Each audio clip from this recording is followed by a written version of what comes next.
Good morning, students. Welcome to this online teaching platform of Divine Public School, Monapur, Gorakhpur. Hello, students. Once again, I am back.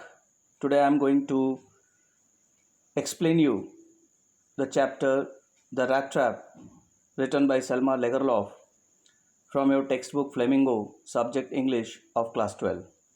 Dear student, this video is the continuation part of video 1 of the chapter The Rat Trap, written by Selma Lagerlof. Dear students, before I start explaining the text of this video, let's recap the text of the previous video in short what we have studied in part 1 of the chapter The Rat Trap. Once there was a man who used to sell small rat traps made of wire. He was homeless and had no friends. His life was sad and boring. One evening, walking very slowly, he saw a little grey cottage and knocked at the door so as to get shelter for the night. He was welcomed by the old crofter. Crofter, during the conversation, informs the stranger that he had a cow who earned him 30 kroner last month. The crofter showed the peddler that 30 kroner and waved in front of the peddler so that the stranger can believe on his words. Next morning, they both left the cottage at the same time. But after half an hour, the peddler returned back to the cottage and steals that 30 kroner and walked through the forest to save himself from police. Initially, it was not difficult to walk through the forest, but later on, it got confusing. The peddler found himself at the same place again and again. At this point, he realized that he himself had fallen in the trap of the world by touching the money which was a bait for him. Now, coming to the text, first of all, I will read the paragraph for you all. It was late in December, darkness increased the danger as his gloom and despair. He sank down on the ground as he was quite tired. He heard the sound of hammer strokes. He summoned all his strength, got up and staggered in the direction of the sound. He reached a forge where the master smith and his helper sat near the furnace waiting for the pig iron to be ready to put on the anvil. There were many sounds, big bellows groaned, burning coal cracked, the fire boy shoveled charcoal with a great deal of clatter.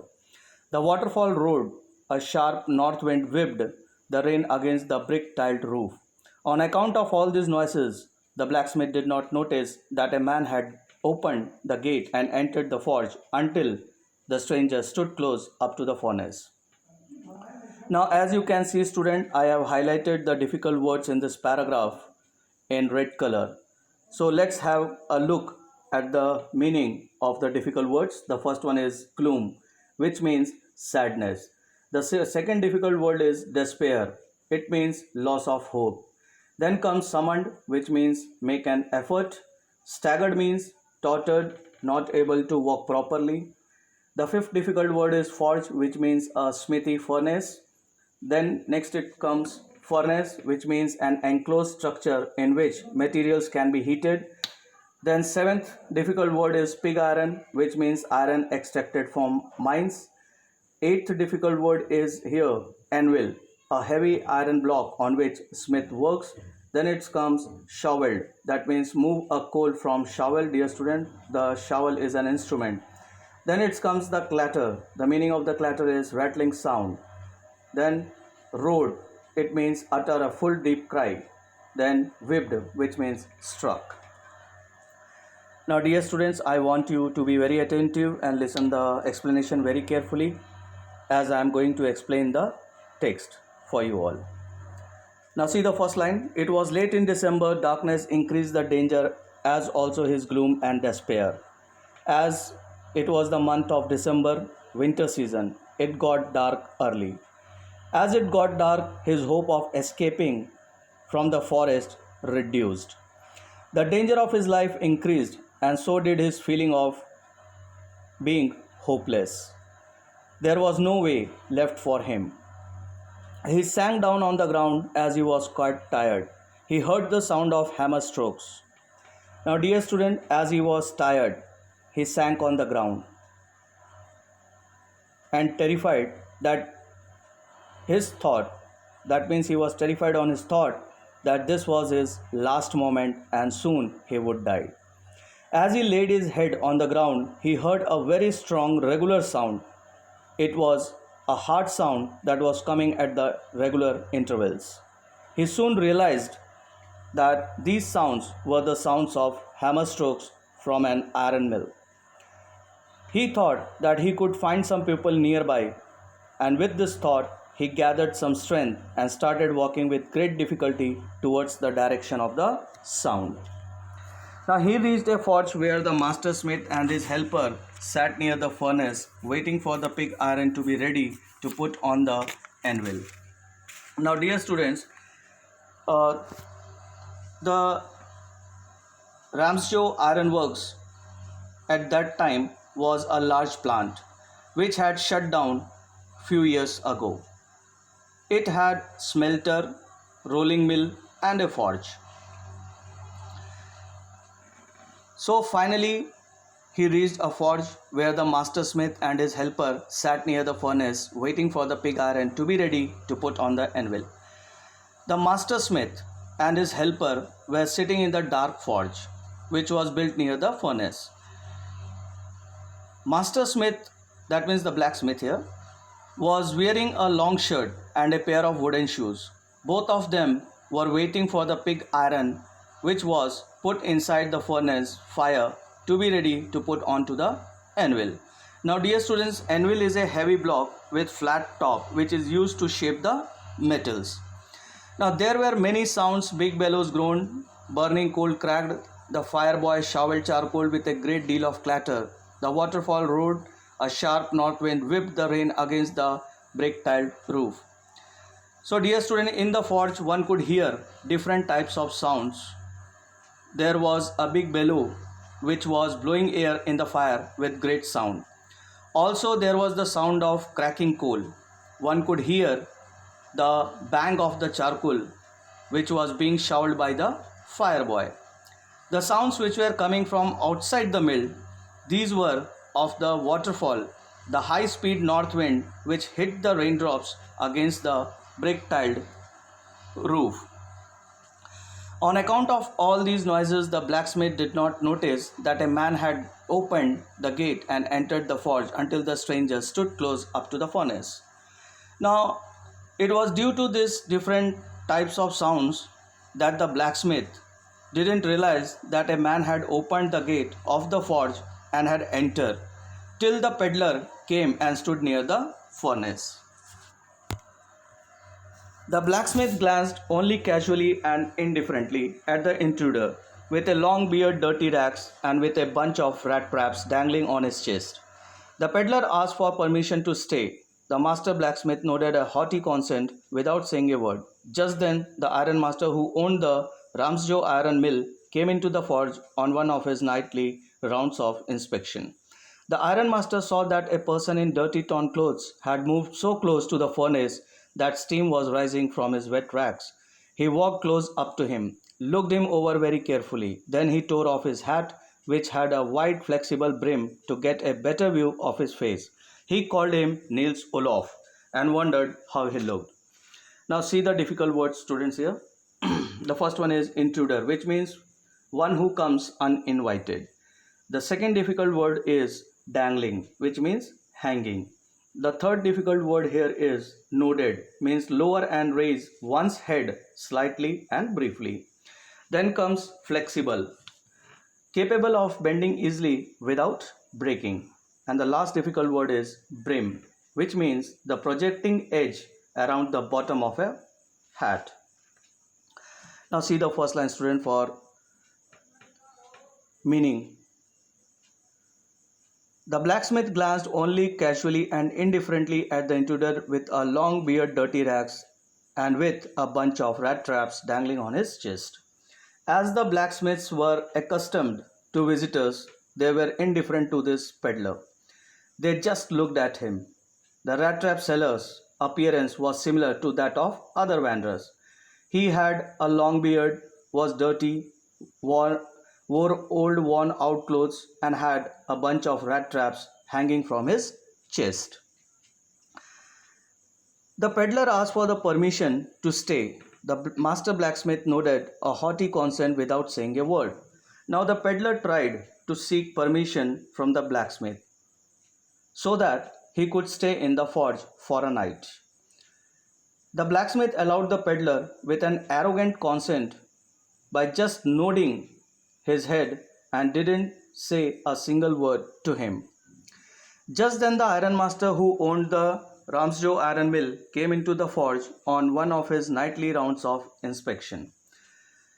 Now, dear students, the owner of the Ramsjo iron mill in those days was a very ambitious person. His aim was to supply finest iron into the market. So therefore, he used to keep a check on the workers both during the night and the day. The owner was on a night inspection visit when the peddler entered the forge. That means the owner of this Ramsjo iron mill came into the forge on one of his nightly rounds of inspection. The ironmaster saw that a person in dirty torn clothes had moved so close to the furnace that steam was rising from his wet rags. Now, unlike the blacksmiths, the ironmaster at once noticed the peddler, who was sitting so close to the furnace that steam was coming out of his torn clothes. He walked close up to him, looked him over very carefully. This ironmaster, that means the owner of Ramsjo iron mill, he not only went near him but also removed the wanderer's hat that was bent to one side so that he could see the man's face clearly. Then he tore off his hat, which had a wide flexible brim, to get a better view of his face. He called him Niels Olof and wondered how he looked. When the ironmaster took off the peddler's hat, he mistook him as an old acquaintance, Niels Olof, and he was surprised to see the condition of the Niels Olof. The man with the rat traps had never seen the ironmaster before at Ramsjo and did not even know what his name was. He thought that the ironmaster might perhaps throw his old acquaintance a couple of kroner, so he did not tell him that he was mistaken. The ironmaster observed that he should not have resigned from the regiment. Then he asked the stranger to come home with him. The tramp did not agree. He thought of the 30 kroner. Going up to the manor house would be like throwing himself into the lion's den. Now see the difficult word here, students. The first one is acquaintance, which means a person whom you know. The second difficult word is regiment, which means a unit of army commanded by colonel. And the last difficult word here in this paragraph is tramp, which means wanderer. Now see the first line, students.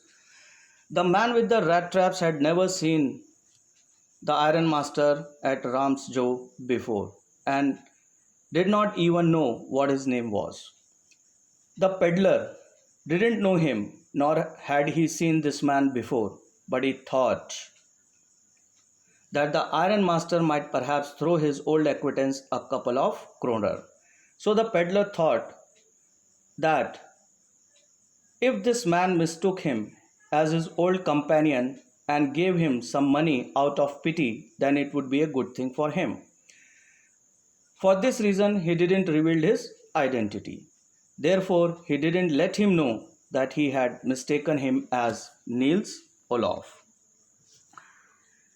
The ironmaster observed that he should not have resigned from the regiment. Then he asked the stranger to come home with him. So, in a greed, the peddler started a conversation with the ironmaster by saying that things didn't went well with him. To this, the ironmaster replied that he had made a big mistake by leaving the regiment. He also added that if he would have been working in the regiment when he resigned, he wouldn't have let him do so. Later on, ironmaster invited him to his home. The tramp did not agree. He thought of the 30 kroner. Going up to the manor house would be like throwing himself into the lion's den. The rat trap seller didn't find it to be a good idea to visit the ironmaster's place. He was frightened with the idea of visiting to the large house of an old soldier, which according to him was not safe. After all, he had the stolen money in his pocket. He didn't want to put himself in danger.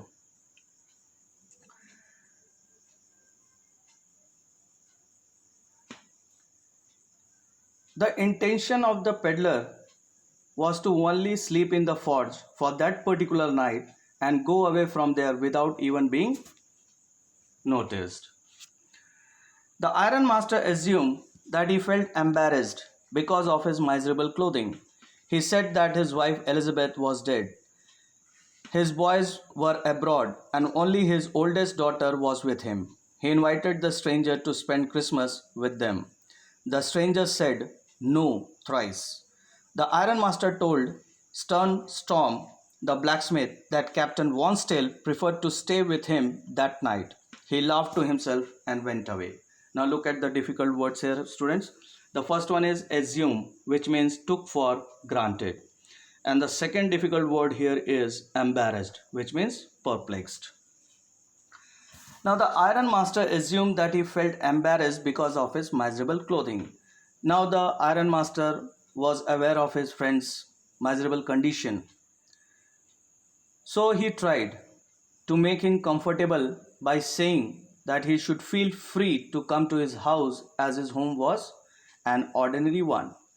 He told him, that means the ironmaster informed the peddler that his wife Elizabeth was no more. And he added that he must be aware of this. Then he informed about his two sons to the peddler that they were settled abroad. Only he and his daughter were left at home. He invited him to celebrate Christmas with his family so that he and his daughter may have some good company at the Christmas feast. The stranger said no thrice. The ironmaster told Stern Storm, the blacksmith, that Captain Wonstale preferred to stay with him that night. He laughed to himself and went away. Though the ironmaster made many attempts to invite him, the peddler didn't accept his invitation. That means every time the peddler declined the invitation of the ironmaster. So at last, the ironmaster says to the blacksmith, Stern Storm, which is the name of the blacksmith, that it seemed that Captain Wonstale, that means the peddler, wanted to stay with him in the forge. Now, as you can see, students, that here at this point, the ironmaster quoted the peddler as Captain Wonstale. Now the question arises, why? The answer of this question I will give you in the next video. So when the peddler declined the invitation of the ironmaster, he laughed and went away from there. Now student, in this slide there are few questions. You have to answer the following questions. Question 1. What made the peddler think that he had indeed fallen into a rat trap? Question number 2. Why did the ironmaster speak kindly to the peddler and invite him home? Question number 3. Why did the peddler decline the invitation? Question number 4. What do you learn about the Ramsjo ironworks from the rat trap? Question number 5. Why did the blacksmith fail to notice the entry of the peddler in the forge? Question number 6. What did the tramp ask? Was his request granted? What did he do then? Question number 7. Who was the owner of the Ramsjo iron mill? Why did he come to the forge that night? Question number 8. What did the ironmaster notice in the forge? How did he react then? So there are 8 questions for you all. You have to write the answer of this question in classwork copy and you have to submit the copy when the school gets reopened. Dear student, as it was the continuation of the part 1. Now in the next video, once again I will be back with the continuation of the chapter, to be continued next video. That will be the video number 3, that means part 3. Thank you students for watching and listening the video.